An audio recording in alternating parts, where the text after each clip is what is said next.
Nú ætlum við að skoða aðeins atburði strauma á net sem að nota áfram þessa pakka sem að eru í Node kjarnanum. En síðan munum við segja skilið við það og fara að nota Express og aðra pakka sem að tengjast ofan á þetta. Þannig að við grípum til þessara kjarnapakka, en við erum samt alltaf að yfirleitt annað hvort að skrifa okkur eigin forrit eða nota einhver stærri, þekktari, vel establishaða pakka.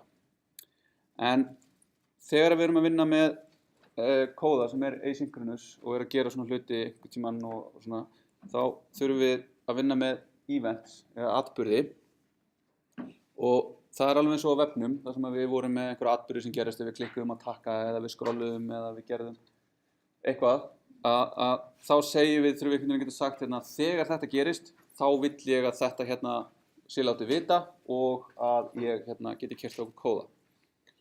Og eitthvað gerist og við bregðumst við því. Og þá eru allir hlutir í Node.js sem gefa frá sér einhverja atburði eru event emitters, sem þýðir að þeir eru útfæra ákveðin klasa sem að hefur ákveðin föll. Og eitt af þeim föllum er þetta on-fall sem að er notað til að skrá það að við viljum meðhöndla einhvern atburð. Þannig að þetta svipar til þess að við segjum add-event-listener í Vavra, þá segjum við eitthvað button.add-event-listener, þannig getum við sagt einhver hlutur, add-event-listener, on segi ég, og þá er nafnið á atburðinum, on data, on end, on open, on close, þá keyrum við einhvern kóða.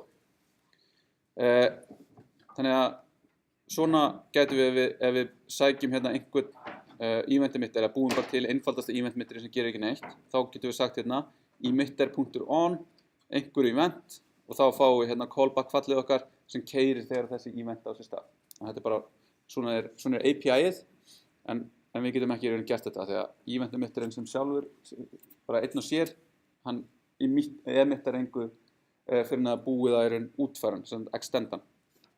Og við skoðum bara aðeins hvernig það er gert, þó svo við munum ekkert fara að gera það sjálf í einhver verkefnum, þá er þetta ekkert svona flókið, þetta er bara einföld koncept sem blandar rosalega mörgum saman og þá bara verða til flókin forrit. En ef við búum til einhvern svona event emitter sem á að púlsa fyrir okkur, það á að senda frá sér eitthvað á einhverjum n sekúndna fresti, eða n millisekúndna fresti, þá getum við sótt event emitter úr event, sem er svona kjarnapakki í Node, og við getum notað class til þess að extenda hann, class pulse extends event emitter, og við höfum pulse, sem er þá þetta sem keyrir pulse fallið okkar, og hann segir this emit pulse, þannig að þá mun hann gefa frá sér pulse eventin. Og þá þurfum við ekki að útfæra neitt on-fall, af því að það er eitthvað sem við fáum með því að extenda event emitter. Síðan höfum við eitthvað startfall og eitthvað stoppfall, og startfallið einfallega býr til interval sem keyrir þetta pulse á n millisekúndna fresti, sem mun emitta pulse eventinum, og stopp mun hreinsa þetta interval sem stoppa þennan timer. Þannig að þá getum við búið til kóða sem notar þennan event emitter til þess að gera eitthvað þegar þessi púls verður til. Og þá getum við farið og hoppað inn í terminal.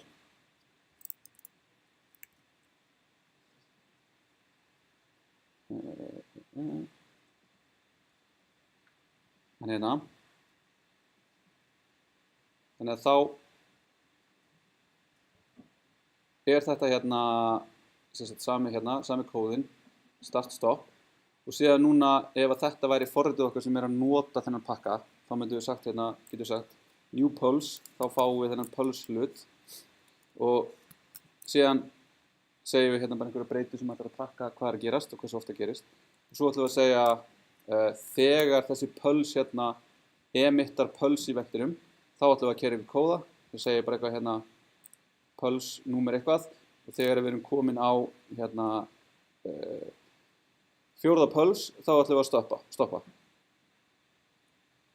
Nei, þriðja pulse þegar við gerum þetta og svo segjum við pulse start og segjum á sekúndu fresti á þetta að gerast. Þannig að við getum sagt hérna note event emitter og nú fer þetta að keyra og þetta gefur frá sér þessa púlsa og svo hættir forritið út af því að þá ekki lengur neitt á event loopinni að því að við clearuðum intervalið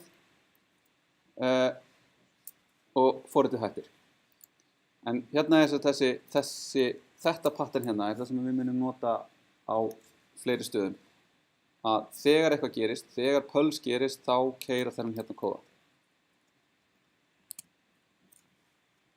Síðan er annað hugtak sem er hugtakið strauma, en straumar eru, þeir eru ekkert í eðli sínu, þeir eru bara abstrakt interface sem við höfum til þess að eiga við streymandi gögn í Node.js.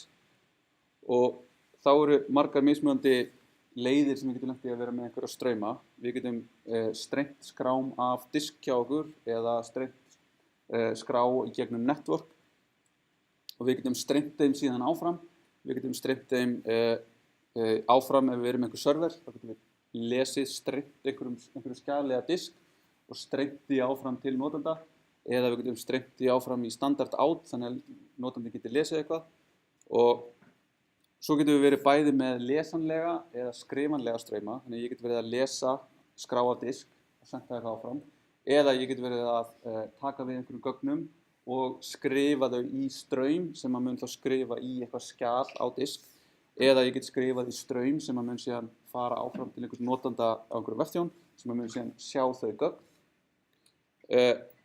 Og það sem að straumar í raun gera er það að við fáum aðgang að gögnunum án þess að þurfa að hafa lesið öll gögnin. Þannig að við getum byrjað að lesa skjal sem er rosalega stórt og við getum bara séð fyrstu n bætin af því og sent þau áfram. Þá getur einhver annar byrjað að nota þau gögn. Þannig að það þarf ekki að bíða eftir því að öll skráin sem er einhver gigabæt kannski sé lesin, heldur er hægt að byrja að eiga við gögnin strax. Og þetta líka leyfir okkur þá að vinna með miklu stærri gögn af því við þurfum ekki að lesa alla skrána í minni og það er alltaf í lagi að vera með 5 kilobæta skrá eða 5 megabæta skrá, það er alltaf í lagi, en þegar við erum komið 5 gigabæta skrá þá er það að fara að verða takmarkandi fyrir okkur við að vinna við þetta því það tekur bara tíma að lesa öll þessi gögn af disk inn í vinnsluminni og við þurfum þá að bíða eftir því að það er allt gert og það þýðir það líka að allt vinnsluminnið okkar er fullt af einhverju skjali sem við erum að vinna með og þá mun það í raun bara fysiskt hvað er mikið vinnsluminni í vélunum okkar farið að takmarka þetta líka. Þannig að ef við erum bara með 8 gig í minni þá getum við ekki lesið meir en 8 gigabæta skrá eða meir en 6 gigabæta skrá þegar annars komum bara tölvun okkar hætta að virka almennilega því allt minni mun vera þrotið. Og strauma útfærslu nota yfirleitt eitthvað sem einhverja buffera, þannig að það er ekki bókstaflega verið að taka 1 bæti í einu og streyma því á milli. Það er lesið eitthvað ákveðið mikið upp í eitthvað buffer og við getum stýrt í hversu stóri þessi buffer er. Þegar það er búið að lesa upp í bufferinn þá er bufferinn sendur. Þannig að þetta er svona tekin einhver chunk, sendur áfram, tekin einhver chunk, sendur áfram. Og þá getum við líka svona batsað þessa vinnu, við getum unnið með þessa chunks. Þannig að við getum verið að lesa inn rosalega stóra skrár, unnið með þar og skrifa niðurstöðuna niður á einhvern annan stað. Þannig ef þið myndið fá verkefni, hérna er ég með 8 gigabæta CSV skjal sem að inniheldur hérna niðurstöður úr einhverju prófi þar sem að vera að setja nema á einhverja manneskju og manneskjan átt að hlaupa og þú þarft að greina á hvaða tímapunktun manneskjan hægði á sér eða hraðaði sér eitthvað. Og þá getum við í raun lesið þetta yfir og við getum séð í raun fyrir bara eitthvað. Ein lína er 1 punktur á einum nema á 1 millisekundu eða eitthvað, hversu mikið nákvæmni er í tækinu. Og þá getum við í raun unnið með það, við þurfum ekki að vita í raun allar hreyfinguna. Við getum bara unnið með kannski 2 sekundur af hreyfingu í einu og svo farið á næstu og næstu. Þannig getum við notað strauma. Og aftur með minnið og hérna, svo verður þetta líka bara betri upplifun og kannski besta dæmi er þetta ef þið verður að horfa á Netflix og þið verður alltaf að bíða eftir því að einhverja streymiþjónustu, þið verður alltaf að bíða eftir því að allt vídeo verði komið, þá myndi í rauninu alltaf vera að bíða töluvert lengur en við erum að gera, en út af því að við fáum streymandi vídeo, þá fáum við í raun bara einhvern ákveðin buffer sem er stiltur dýnamískt eftir að hversu hratt hröð nettengingin okkar er. Þannig að við vitum bara eitthvað, ok, til þess að þú getur horft á þetta með þinni nettengingu, þannig að án þess að þú fáir í raun eitthvað lag, þá þarf að sækja fyrstu 50 megabætin og þá mun ég alltaf geta haldið uppi. Ég get alltaf bufferað nógu mikið, þannig að ef þú horfir bara línulega á þetta, þá mun ég alltaf fá smooth upplifun. Og ef þú hættir þá ertu heldur ekki búin að sækja 2 GB vídeoskrá og horfið bara á 1 mínútu. Þú ert að bíða ekki alltaf eftir því og hætti þessum fyrir. En straumar leyfa okkur að gera svona. Og ef að straumur er skrifalegur þá hefur við einhverja aðferð til að skrifa í strauminn og það er þá skrifað bak við tjöldin í einhvern buffer sem síðan er streymt yfir í strauminn. Og við höfum aðferðir eins og við höfum FS read file eða FS write file til þess að búa til strauma sem að lesa og skrifa af disk en líka til þess að skrifa og lesa yfir net. Og síðan getum við pípað saman strauma, þannig að ég get lesið skjal af disk og pípa straumnum á þess að ég þurfi nokkuð að gera, þannig að við getum ímyndað okkur, ég sé bara með ég er með vatnspípu og ég bara tengi þær saman og þá er ég að segja bara lestu beint á disknum, beint yfir í nettenginguna, yfir til notandans. Og þá er það bara stream pipe yfir í einhvern annan straum. Og straumar eru gífurlega sterkt konsept og mjög áhugavert og skemmtilegt svona og og við getum gert ýmislegt við það í Node. En getum við búið til skrifstraum. Þannig að ég ætla núna að skrifa 6 milljón sinnum halló heimur í eitthvað skjal og þá bý ég til create write stream. Þá er það í raun, vísa það bara í þetta skjal, bý til skjalið, gera það tilbúið og síðan svo lengi sem ég gera þetta þá er ég bara að skrifa ofan í skjalið. Og síðan ef ég vil lesa skjalið, þá get ég búið til read stream sem tekur þá og þá er í raun þessi straumur, þessi read stream er event emitter. Hann mun í raun senda frá sér data event alltaf þegar það er búið að lesa nógu mikið í bufferinn til þess að ég geti gert eitthvað við það. Þannig að þá get ég sagt, í hvert skipti sem ég er búin að lesa nógu mikið, þá ætla ég að gera eitthvað. Og ætla ég bara að segja eitthvað chunk og ef ég skrifa þetta út þá mun ég bara fá ógeðslega mikið að halló heimur með dæmi. En ég get bara fengið hvað er í gangi Og síðan þegar að það er búið að lesa allt skjalið, þá fæ ég annan event sem heitir close, sem þýðir þá það er búið að lesa skjalið og þá get ég gert eitthvað, klára vinnslu mín eða gert eitthvað. Þannig þá ef við erum með write straumin okkar, þá erum við hér með, ef við hendum þessu skjali, og ég skrifa node 02 write stream. Þannig að núna byrjar Node að skrifa 6 milljón sinnum í þetta skjal og það tekur ykkur tíma. Og nú er það búið, þannig að nú get ég gert ls og er komið eitthvað huge sem er hvernig er þetta? ls lh, það er bara ls lh. Þannig að þetta eru 80 megabæt af halló heimur sem er fullt mikið halló heimur kannski fyrir mig. Og ef ég reynir núna að opna þetta skjal smetla það, þá mun Visual Studio Code bara eitthvað, þetta er mjög stórt skjal, þú munt kannski þurfa að bíða smá stund á meðan af því að þá þarf Visual Studio Code að hlaða þessum 80 megabætum inn í minni, brýta það þá fer hann að vinna Okay. Wrapping and folding have been turned off for this large file in order to reduce memory usage and avoid freezing or crashing. Þegar nú vill, ef þetta væri til dæmis JavaScript-skrá eða Markdown-skrá eða eitthvað, þá vill Visual Studio Code fara að taka þessar 80 milljón bæti og color-koordin eða setja coloring á það eða leyfa mér að folda það eða vinna eitthvað svolítið með það, en það bara verður alveg sjúkt hægt, þannig að ég fæ ekki að gera það. Forcefully enable features, en þannig að þetta er skjal bara, og nú tölva mín, hún byrja að láta heyri í sér þegar þetta er svo stórt skjal. Nei, gleymdi ég að byrja að taka upp. Hvað er? Nei, ok. Það var að fela sig maður. Crisis averted. En, ok, síðan er ég með annað skjal sem er þá í raun, vill ekki gera þetta, vill ekki vera að lesa inn 80 megabæti í minni. Og þá get ég lesa þetta í gegnum read stream. Og þá ætla ég ætla reyndar að gera það samt. Ég mun samt sem aður geima öll gögnin í minni eða ég geti reynda bara gert chunks push bara eitthvað tómastrenglum eða eitthvað. Ég ætla bara að telja hvað það er mikið hvað er í mörgum chunkum sem við förum inn og síðan þegar ég er búinn þá ætla ég bara að segja hversu margir chunks þetta voru í heildina. Þannig að þá get ég sagt node read stream, þannig að þá gerist það mun hraðar en ég var að skrifa og þá las hún þennan straum í 1282 chunkum. Þannig að þá var hver chunkur 80 megabæt deilt með 1282 sem þá í raun hversu mikið ég fékk í einu. Þetta í raun breytilegt eftir því bara, það einhver svona heuristic í Node eða einhver sem að segja til hversu mikið í gangi, hversu mikið ég að lesa, hversu mikið stýrikerfið að vinna og eitthvað svona. Ok, þannig að við erum komin hérna með eitthvað svona strauma. Síðan getum við notað aðra einingu sem heitir net til þess að búa til TCP strauma. Þetta svona full low level fyrir okkur, við viljum helst vera bara á HTTP-læginu, en við getum sem sagt gert þetta til þess að búa bara til server sem að leyfir okkur að tengjast bara gegnum TCP. Og ef við tökum svona eitt snöggt dæmi,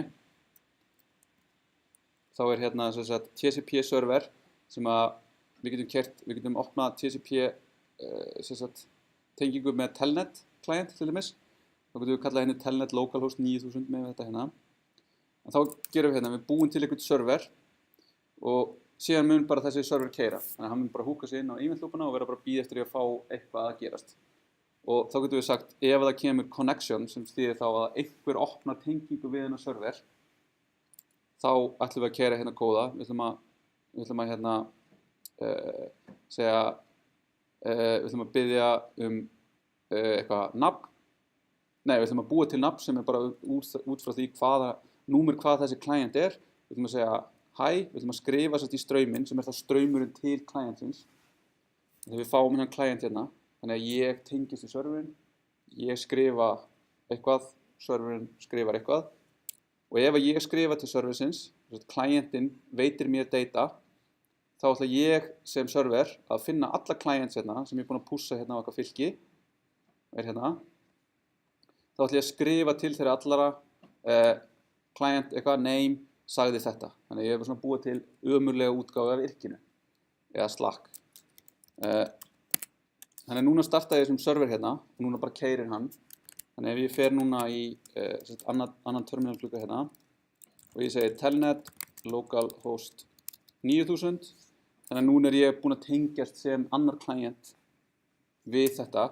Þá segi ég hérna halló og þá gerir hérna nummer 1 sagði halló og þá erum við með hérna, þá serverinn okkar að logga út client 1 connected og þá getum við verið með hérna annað instans telnet localhost 9000 hi, ég get ekki staði íslenska stafi, þannig núna skrifaði serverinn til allra clientana sem voru tengdir þannig að ég geti búið til enn annan ég geti haft samræðið með sjálfan mig og þá sjá allir þetta hérna og þú veist þannig er ég bara búinn að búa til mjög einfaldan TCP server sem gerir ekkert spennandi eða jú, það var skemmtilegt en þú veist þetta get ég gert með .NET og ég get skrifað allan hann kóða í bara JavaScript þannig að þú veist þetta eru 40 línur af kóða til að gera þetta hérna þannig að þú veist tólin eru þarna þetta er alveg eitthvað hægt en síðan svona það sem er nær okkur er sem sagt HTTP og þá er til bara HTTP eining sem leyfir okkur þá að búa til HTTP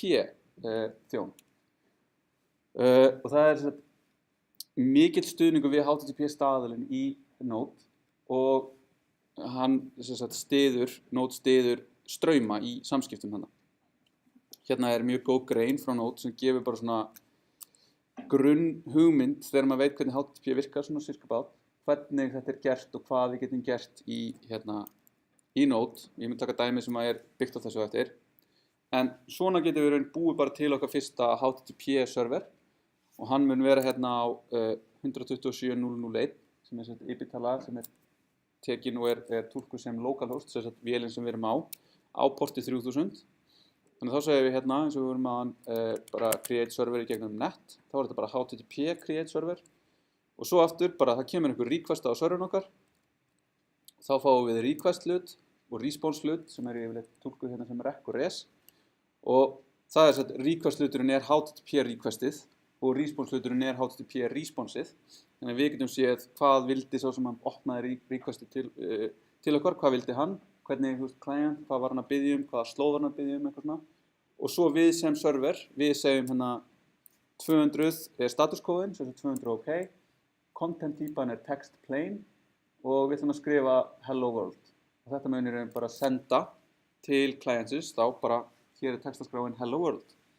Og svo störtum við servernum gleymdi reyndar að fara í það hérna áðan, að hérna server listen 9000, þá það bara sama hérna, server listen, segjum við port 9000 og host sem þá þetta hérna, og síðan fáum við callback sem segir í raun þegar það búið að starta þessu server, þannig þá getum við skrifað eitthvað. Þannig ef við sjáum hvað þessi server hérna gerir, þá þetta bara saman dæmi við vorum með hérna áðan. Ég geri node 05, þá keyrir hann hérna, server keyrandi hér, ég opna þetta og serverinn svaraði mér með þessu, þannig að hann svarar hérna 200 OK og content type text plain, svo ef við förum á eitthvað annað, þá bara svarar hann öllum fyrirspurnum með hello world. Þannig að þetta svona hinn einfaldasti server. En request sem sagt lesanlegur straumur, þannig að við getum lesið, ég sem client get sendt straum, eða vafrinn minn getur sendt straum á hann þjón og ég get gert eitthvað við hann, ég get skrifað hann á disk eða unnið eitthvað með hann. Og svo eru aðrar aðgerðir eins og method var ég að gera opnaði tingurna með get eða post eða put eða eitthvað, hver á slóðin, hver eru headerarnir sem ég sendi, og ef við sendum gögn, ef við erum að nota post til þess að posta einhverjum gögnum, við erum með einhver skjöl eða við erum með eitthvað form eða eitthvað slags, þá eru þau líka aðgengileg og við þurfum að lesa þau úr straumnum með þá bara á samhátt á aðan request on data eitthvað chunk og gerum við eitthvað við chunkið. Og síðan með responsið skrifanlegur straumur sem við getum skrifað í með bara res.write og þá munu þær upplýsingar vera skrifaðar til clientsins. Og svo eru aukalega einhver eigindir sem við getum átt við eins og status code eða set header og þannig getum við í raun unnið með þetta. En svo ef við munum, þá við munum taka smá upprifun á HTTP í næsta tíma, þá verðum við munið það að HTTP response fyrst allt metadata, hvað status kóðinn, hvað eru headerarnir, síðan kemur ein tóm lína og síðan kemur svarið sjálft sem þá HTML-ið okkar. Þannig að við getum ekki byrjað að skrifa í strauminn og síðan sett headerinn. Þá erum við búin, við erum komin fram hjá því að geta sett fyrstu metadata-gögnin. Og þá munir svarið okkar verða ógilt samkvæmt HTTP-stæðlunum. Þannig að við verðum alltaf að eiga við statuskóða og headers áður en við byrjum að skrifa. Þannig að þá getum við í raun búið til svona einfaldan HTTP server sem að svarar fyrir einhverja ákveðnar skrár og með eitthvað CSS og eitthvað svona. En við munum sjá í raun af hverju við viljum síðan nota eitthvað eins og Express þegar við erum að skoða hvernig þetta útfært. Þannig að þetta svolítið svona meira bra sem maður myndi vilja. Þannig hérna erum við með eitthvað about.html sem bara HTML skjal sem eitthvað. Einhver styles CSS sem eru bara einhverju stílar hérna. Og síðan erum við með server.js sem sér að servera út þessum skjölum og einhverju öðru. Þannig að þá þurfum við aðeins fleiri, þá þurfum við að blanda hérna saman HTTP-módúlunum, file system, util sem leyfir okkur að promisefæja þetta hérna og path. Og svo ætlum við að keyra þennan server aftur á localhost 3000 og ef við skoðum hérna, ekki þessi hjálparföll sem við erum með, heldur serverinn hérna. Þannig að þegar að serverinn tekur við requesti, þá ætlum við að vera hérna með þess að við ætlum að nota async og await, þannig að þá þarfum við að segja að þetta sé async fall hérna sem tekur við callbacki sem tekur við requestinu. Við ætlum að sækja urlið úr requestinu og urlið þá hvað ég að biðja um. Er ég að biðja um /favicon, /about, /eitthvað. Og við ætlum að byrja því að reyna að lesa skrána af disk ef hún til. Þannig að við ætlum að reyna að sjá hérna til eitthvað filename hérna. Þannig að þetta myndi taka í þessu tilfelli hérna favicon.ico, reyna að lesa það af disk, finna hvað er, og ef þetta hérna klikkar, ef að skjalið ekki til, þá munum við try-catch grípa það, við munum ekki geta lesið á skrá, en kannski passar requestið við eitthvað neðan, en ef eitthvað passaði, til þess að við erum að biðja um style CSS, þá munum við að finna hérna skjalið, gögnin í skjalinu, þá munum við finna extensionið, þannig að þá munum við finna hérna hvert er content-típan, hver er content-típan fyrir þetta, fyrir CSS er það text CSS, HTML, text HTML, annars bara text plain. Og síðan mun það skrifa headerinn svo 200 OK, þetta skrifar bæði statuskóða og headera saman, bara hjálparfall sem að HTTP býður upp á, og þá skrifum við 200 OK og content type er content típan út frá þessu þannig sem við leituðum að, og síðan endum við með því að skrifa contentið sjálft í strauminn. Ef að þetta hins vegar gerðist ekki, þá ætlum við að segja hérna, þú færð HTML. Ef þú ert að biðja slash, þá ert að biðja forsíðuna, þá ætlum við að skrifa eitthvað hérna, eitthvað template, og template er bara eitthvað hjálparfall sem skrifa, bara eitthvað mjög einfalt HTML hérna. Ef þú baðst /clock, þá ætlum við að skrifa eitthvað klukku, annars segjum við 404. Þannig ef við störstum þessum server, og við komum hérna, og þá erum við komin með hérna einhvern server sem er að skila okkur einhverju hér, og hérna er eitthvað style CSS, og ég get beðið style CSS, og ég fæ það tilbaka sem style CSS. Þannig þetta var að vera að biðja eitthvað sem var ekki til, já, slash var ekki til, þannig ef ég reynir núna að segja eitthvað hérna foo fannst ekki, þannig þetta er 404 handlegin minn, og þá er það hérna no such file or directory open foo, þannig að það var ekki hægt að opna foo.eitthvað. Og svo getur við hérna er eitthvað klukka, og þá er þetta bara serverinn að skila með nákvæmlega hver er klukkan, en þetta er dýnamískt útbúið þetta svar, þannig að núna ef ég refresha, þá er klukkan frá servernum alltaf bara að skila klukkunni á servernum. Þannig að við byrjuðum að vera með einhvern bakenda sem getur skrifað út vefforrit fyrir okkur sem eru með einhvern svona dýnamískan komponent. Getum gert eitthvað hérna. Og svo er hérna sem var að lesa bara upp þetta skjal hérna HTML. Þannig að það að skrifa heilt vefforrit og vera einhvern veginn að reyna að jöggla þessum hérna aðferðum er hægt, en er í raun mjög erfitt, þreytandi, það er að gera betur. Og það er þar sem að Express kemur inn í og hjálpar okkur í raun við það að gera bara svona aðeins skemmtilega API og það að búa til svona forrit. En restina ætla ég bara að fara yfir Express, þannig að við skulum taka svona, já, segja bara svona 5 mínútna pásu og reyna sem að enda ára aðeins fyrr og fara svo yfir Express.